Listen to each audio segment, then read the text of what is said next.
Okay, good morning, everyone. Welcome to the NUS ISE sharing on the undergraduate experience in NUS. I'm Joel Loh, a Year 1 Industrial and Systems Engineering student who will be taking you through a journey from the day I got my results to where I am today.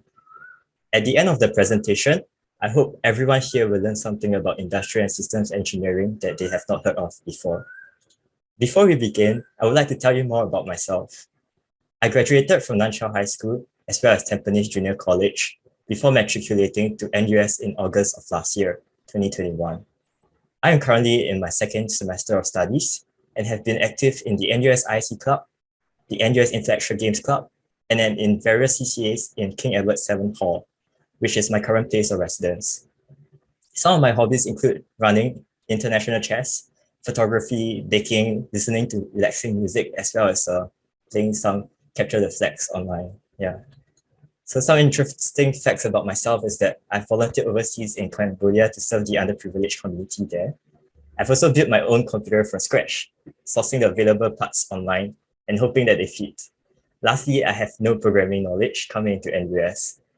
On the very first point of volunteering, I enjoy helping those in need and I'm gonna go for a blood donation drive next month and have also recently completed a Walk for Rice challenge hosted by the NUS IFC Club. On the second point of tinkering with hardware, I believe that building a computer is a rite of passage into understanding how things work. And also, I believe it's not very hard, and everyone should have a chance at building their own computer. On the very last point, I did not know of Excel or Python before entering uni, and given their versatility in rapid prototyping and data analytics, I think I would want to have the experience of learning both of them before coming to university. Notwithstanding that you can pick it up here, but your knowledge may vary. So enough about myself. I would like to welcome everyone here to NUS as I will illustrate in the following slides why we have the best campus experience. To better compartmentalize the information, I'm going to organize them in terms of the three Fs: friends, food, and the flora of NUS. In NUS, there are a lot of opportunities for social interaction, be it through your CCAs, the multitude of shared projects or shared interest groups that you have, through events, and even through day-to-day experience with your fellow students. I would say that everyone is really friendly, especially in ISC, where there is a small cohort, and you would find yourself interacting with the seniors and knowing just about anyone in your course. To elaborate on the photos, in the top left, I've included my hall cat, Frisky, as she has been an invaluable part in NUS. And often you'll find the cats of NUS to be a real uplifting factor in the multitude of workload you have in NUS. Onto my true friends in NUS, we often meet up for supper and do activities like night cycling together, going to the zoo, and since many of my friends stays on campus, we will crash each other's rooms and check out on each other, which is a stark contrast to what the newspaper often paints of university. It's not really a solitary mindset or area where everybody keeps to themselves. So I think this is the NUS experience that we can offer. So we cannot talk about NUS without talking about the food options it has. Off the top of my head, there is a food court in every faculty in NUS with a wide selection of really good and affordable food. So what do I mean by that is, as you can clearly see, there's actually two Starbucks in NUS. So on the top left is my favorite drink, which is the tea and coffee fusion. And the next to it is a burger that you can have at Techno Age. And next to it is the spaghetti, the aglio olio that you can have from Sapporo at Utown. And yeah, there's a lot of food options. And last but not least is the $2.30 wonton noodles that I would like to recommend to everyone. You can have it at Science, and you can also have a similar option in the deck, which is near Faculty of Social Science and the Central Library. So NUS have a lot of food options that is offered. So you will never go a day without like really good food. Yeah. And on a side note, since I'm in baking, I will always receive welfare from my friends as well. So it really brightens up my day. Moving on to the last point that I have is the flora of NUS. So these are some of the photos that I've taken in NUS. And I hope it really shows you how beautiful NUS is as a university. So yeah, I'll take a few moments for you guys to take a look. These are just random shots that I've taken as I walked around NUS and appreciate the flora it has. So I'm sure you will do the same too if you are coming to NUS. Yep. Let's move on to a more tangible topic.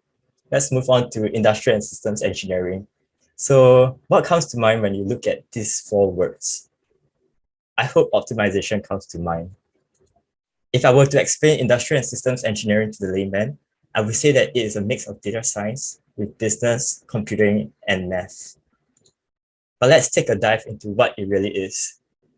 So what do industrial and systems engineers do? We solve real-world problems and optimize existing solutions via a systematic approach backed by data and experience. So some of the things that I've learned so far as a systems and industrial and systems engineer is using a spider diagram to show the risk assessment, as well as using Excel to do a simulation, as well as to use it for digit classification. So in this case, in one of our modules, we're taught how to export the weights from Python into Excel to employ artificial neural network in a very simple Excel application of what we have learned. So it's very applicable to a lot of industry. We are able to come up with like just-in-time solutions to different problem sets that we are thrown within short spans of time. So this adaptability is what gives us the broad career pathway that we are blessed with. So what career prospects do we have as an industrial systems engineer? The traditional one is those involved in optimizing processes in, let's say, semiconductors, micron, in transportation, in supply side areas.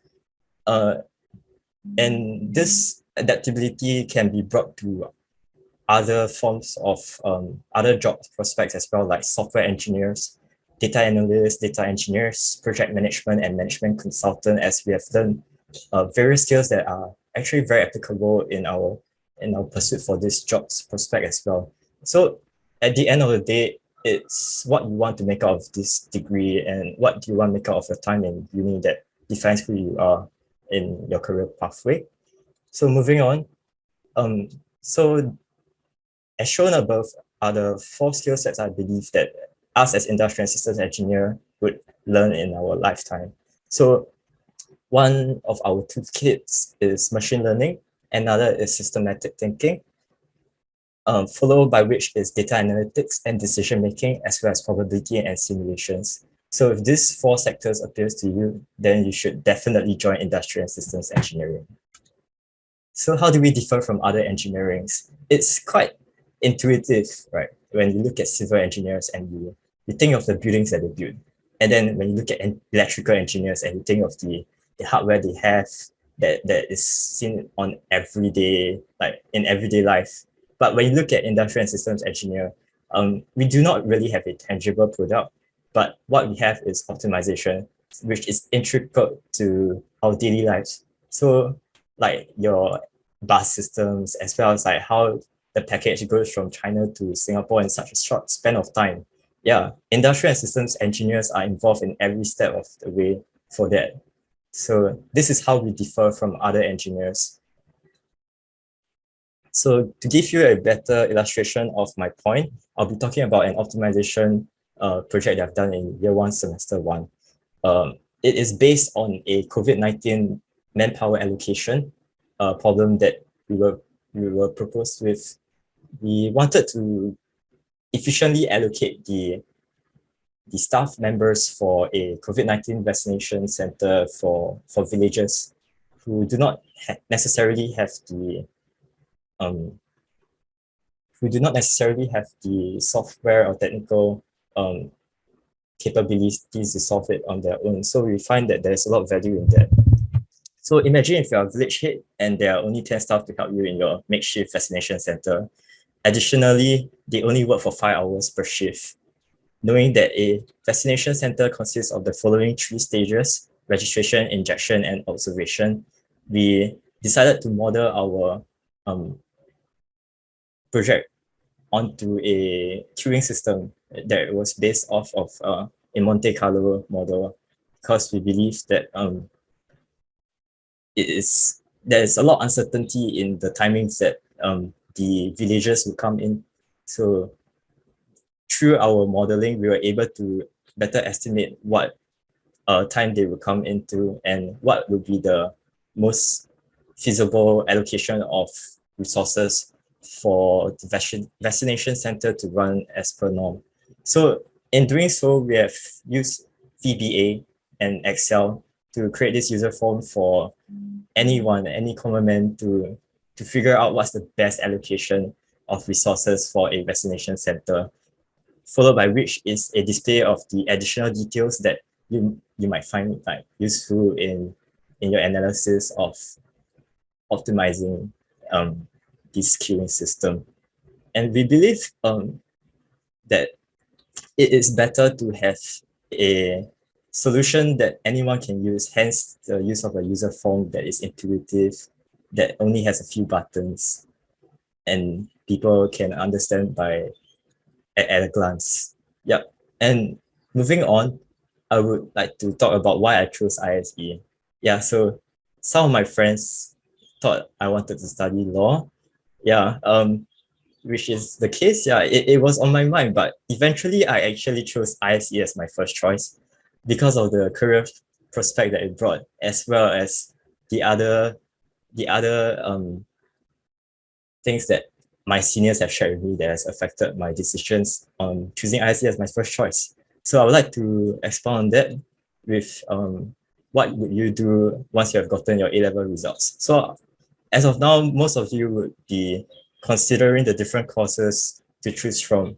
Well, for the guys, they'll be considering how to survive their 2 years of army and then look forward to the uni experience that you have 2 years later. So it's not easy to choose from the mirage of courses that NUS, NTU, SMU has to offer. But I hope with the next two methods that I propose, it would help streamline the process, and hopefully you'll come to the conclusion that ISE might be for you. So for me, the first method I would like to propose is the elimination method. It is very intuitive. All you have to do is cross out the things that you did not want to do. So for me, I didn't want to do science at all. I had enough of science, I had enough of pure math. So I crossed those out and it led me to engineering. Yep. And on to the next point, I have this star system. So basically it's a point system that you assign to things that you're interested in. So looking through the list of things you have not eliminated, you would want to assign a score, or in this case, a star, to things that you really want in your degree or you really, really want in your future career.